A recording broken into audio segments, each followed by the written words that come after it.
All right, hit it, baby girl.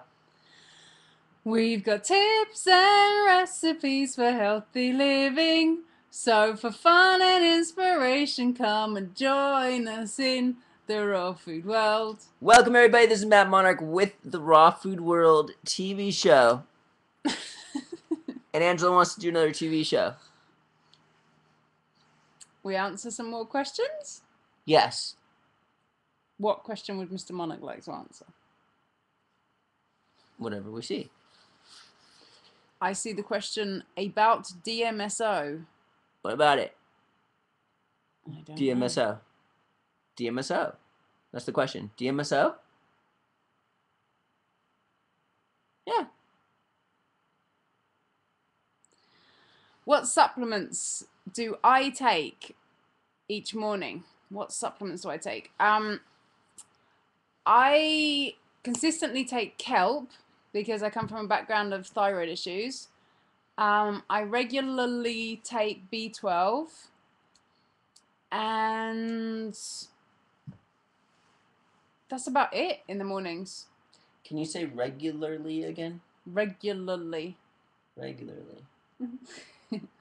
What do you take in the morning? Nothing. Right? Not even phytoplankton. I Kind of mean, depends if you I think don't that's a take food. that. I just take that for taste reasons. When you're living in Ecuador, it's a little different, in my opinion. Why? Because I think a lot of the stuff you get from the air and the soil emanating in the sunlight. So do you think you're going to take different things while you're here in the US? Yeah, I'll take. Well, I do take royal jelly every once in a while out there, but I'm taking it out here. The I'm drinking frozen. vegetable juice again out here. I wasn't really drinking much vegetable juice in Ecuador. I mean, I was, I guess, but yeah, I'm still doing it. You take the frozen royal jelly mainly for the B12, right? It gets me high. It's like nutrient rich, but B12 is part of it. Hmm. I'm not B12 deficient. I'll never be B12 deficient. I don't need any B12 supplement. I don't need any royal jelly. I'm not going to run out of B12 for many reasons. One, I'm living in Ecuador. Two, I cleanse the colon on a periodic basis. Three, I eat the raw food diet correctly. I don't like I don't eat all day long. I don't overlap and get fermentation and absorption is a mess. It's ridiculous what's going on out there. I eat once a day. I'm not saying eat once a day, you don't need to do that, but people are just eating, picking out all day long. Eating fruit with cooked food. That's like one of the worst disasters you can possibly do. Uh-oh. It's a combination that's just gonna eat up your brain. Oh no. There's a question here that I think Mr. Monarch might like to answer. I'm not saying cooked food is bad, but just don't eat it with fruit, and don't eat the bad cooked food, processed food. Just eat whole foods, and don't overlap. Eat 2 times a day, 3 times a day. All right, I'm done. Okay, Raw Rosie says, I've been raw 2 years. I've never had a colonic or an enema. I find myself going over old emotional issues constantly, seem to be stuck in old emotions. Would a colonic help me with this? Yes, do a juice fast for 10 days, and do colonics every other day. See what happens. 2 weeks. When I went raw in the beginning, I was like 70, 80% raw, and I released like 160 pounds. And I did no colon hydrotherapy because I didn't realize how important it was. So when I first met this one, he said, I can't believe you're still alive. I can't believe you went through that kind of extreme detox and you released that much weight and you didn't do any colon hydrotherapy. Um, because it's just a way of making the whole thing so much easier. You know, I didn't know that at the time. I just got on with it. And, you know, I'm still alive. I made it. But yeah, in so many ways, the colon hydrotherapy seems to benefit people. I'm not saying you're gonna die if you don't do colon hydrotherapy. I'm just saying like a lot of people have issues when they go raw, and it's because they're inundated with toxins. Yeah. And the colon hydrotherapy will solve the issue if you do it periodically, 95% of the time. Yeah, and on many levels, it helps people with cravings, it helps people emotionally, it helps with physical releases, so many different aspects. Now, if people did this and they came back to me saying, Matt, this is totally wrong, I had this bad experience, it's one thing. But I usually have people coming back to me saying, oh my God, thank you, you just changed my life. Plus, I've done it with myself and I know what's going on here, and I've seen people heal from all sorts of things. People that come at me saying that, you're crazy, stop talking about it, we get that sometimes. Have they done it? They don't even know! They don't even have any experience with it. They're. No, stop. Somebody said, I just had a colonic last week for the first time, all because of Matt. Thank you. Woo! Congratulations. I mean, I hope it was good for you. It's an ongoing thing. Like, if you have a bad experience, it's probably because you were toxic and you just outpoured toxins. Light Painter asks, what is the best detox? Water fasting, green juice, or psyllium bentonite cleansing? She's taking a week off work, or he, we don't know, and they want to do a detox and plan to do 1 to 2 4-quart enemas per day. Wow, good Wow. choice. So water fasting, green juice fasting, or psyllium bentonite cleansing alongside the enemas? I can't just answer that question. I gotta know like what you're doing right now. Are you on a 100% raw food diet right now? Yeah, it's going to be different for everyone. Yeah. Are you drinking vegetable juice? Do you do periodic enemas now, or like what is going on? I need to know. Somebody said, "Oh God, I wouldn't do the bentonite." Well, it could be very very powerful. If you read my book Raw Spirit, available at therawfoodworld.com, you will see that I went through a major transformation after that cleanse. It opened my third eye. But please understand, for 8 months, I was on a 100% raw food diet, doing colonic every 10 days, and drinking like how much vegetable juice? Like probably almost a gallon a day, probably less than that. So my body was ready for something like that. So if this person's like on a cooked food diet, They said they're about 99% raw. They do periodic enemas and juicing, but they stopped juicing for a while. They're getting back into it now.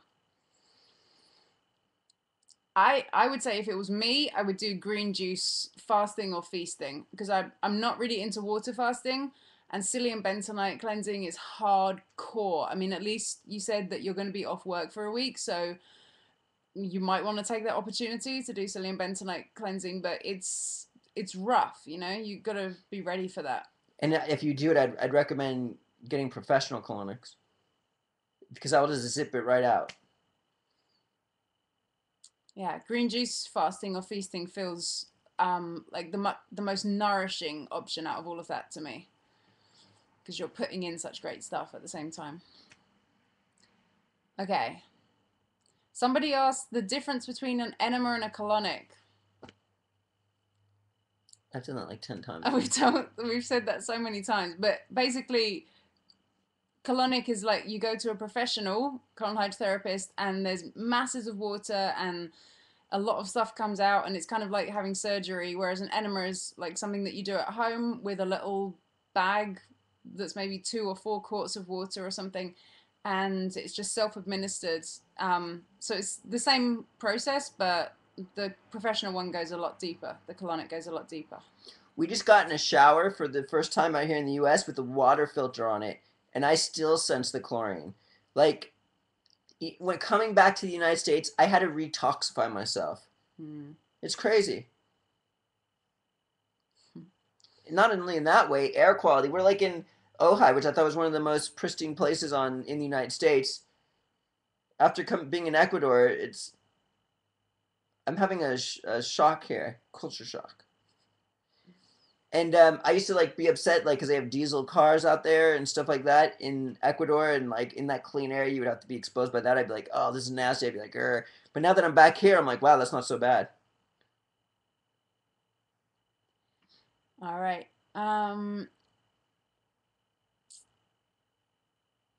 Is doing an infrared sauna after colon hydrotherapy a good choice? Yeah, you might want to wait a day, but you could do if you can handle it. Then yeah, because you're losing. You just might get dehydrated because that's like two dehydrated things. But if you do a colonic, if you do a sauna before the colonic and you still have all that waste in your system just sitting there in your colon, you're getting the stuff emanating from your colon. But if you could like remove that stuff from the colon and then do the sauna, you could do some deep cellular cleansing there. I've done that before where I did a colonic and then the next day I did a sauna, or after the colonic I did a sauna. There was nothing there, and all of a sudden like all the mucus was gone. I was just like, air was going like straight into my lungs without any obstruction. I was like, oh my God, I felt like I was floating. Someone asked an interesting question. Gina Grove said, have you ever heard of any long-term vegans or raw foodists over 40 who've developed serious illnesses, for example, cancer? Yes. Really? Who? Can you name names? I'm not naming names, no. Okay. Are there many? Let me explain what's going on here. Okay. This is kind of difficult to explain. I've written articles on it. When you go on a 100% raw food diet, you clean up your system and your body it becomes cleaner and you start to require less food. So someone develops cancer due to eating processed foods and just toxicity. So when you go on a raw food diet, for example, they could eat 3 hamburgers at McDonald's in a day if they really wanted to. However, myself, I couldn't eat a hamburger. I'd end up in the hospital. So when you become 100% raw for a long time, especially 40 years, you become really clean. So now someone who can eat 4 hamburgers in a day, that's damaging to their body. So now somebody who's been on a raw food diet for 40 years, if they were to go and eat grains or quinoa and they've been eating like only raw foods for 40 years, that could be damaging. That's like pushing the boundaries there. That's more damaging to them now. While for someone on the standard American diet, that's much healthier. So if someone veers away from their diet and they go backwards, it can end up with an issue. If that makes sense. That makes sense. Luigi Cornaro was documented in the 15th century. He lived to be about 100 years old. He went to the hospital at 40 years old. He was about on the verge of dying, and the doctor said there was nothing he could do. So he started eating 12 ounces of food every single day. That's all he did. And then he started getting better and better. And he outlived all his doctors, actually. But what happened was, like, after 40 years of eating 12 ounces of food, one of his family members was like, come on, just eat 2 more ounces of food. You're getting older, you require more food. And he's like, yeah, right. But just to appease them, he started eating 2 more ounces of food. He ended up with a fever in bed, practically almost died for 3 days. He's pushing the boundaries there. If he were to continue to eat that 14 ounces instead of 12 ounces, he'd probably end up with cancer. You see what I'm saying here? If you want to read this book of a true story, we actually have it. It's called How I Lived to Be 100 by Luigi Cornaro, Cornaro. Type that at therawfoodworld.com and you can order the book. But I hope that makes sense why someone can end up with cancer. It's all about pushing the boundaries with toxicity more than your body can handle. I hope. Maybe I should write an article on that. Yummer. That's a good one. One quick last question. Blue Prana is asking, what would you do about sluggish liver? There are many things that you could do. Uh-oh, we've lost Mr. Monarch. You could do a full-on liver cleanse, like the Amazing Liver and Gallbladder Flush by Andreas Moritz. Cleanse the colon. You could cleanse the colon, obviously. Where's the liver dump into? Colon. You could do milder things like taking in dandelion and things that stimulate the... Andreas Moritz says, before you do this liver cleanse, you have to cleanse your colon before and after, or just forget it. You got to empty the pathway where this junk dumps into you. There's also a liver cleansing drink that you could do for maybe 4 or 5 days or something, that a kind of milder way of handling the liver, which is, man, now I've got to try and remember. While you're trying to remember, go look at my article called Cleansing the Colon and Invisible Waste Matter. It's such a brilliantly written article. At therawfoodworld.com, then go to articles. Equal amounts of water and lemon juice with 1 clove of garlic and a tablespoon of olive oil. Blend it all up into a frothy, bizarre mess and drink it. And who do we got there? Angela Sex Monarch. And Matt Monarch. And we'll see you again tomorrow at the Raw Food World TV show.